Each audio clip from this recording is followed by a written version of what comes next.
Diri dapita kanang nga ha. Kanang nay akasya da. Munang nahurot yun sila og nabanlas yun ba. Ngay linog.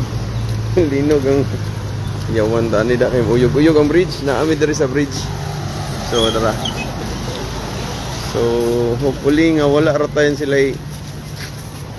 wala ray na nga unsa naka-evacuate ra unta kay nag pang recover pa ni nilang uban no. Sus. Imagino na nimo dito hanto na dito.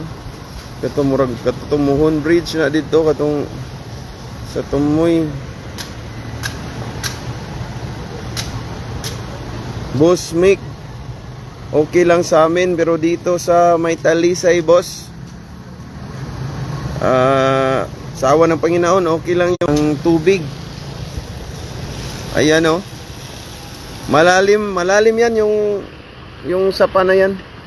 Kaso lang malakas talaga yung tubig, umapaw. Nasira yung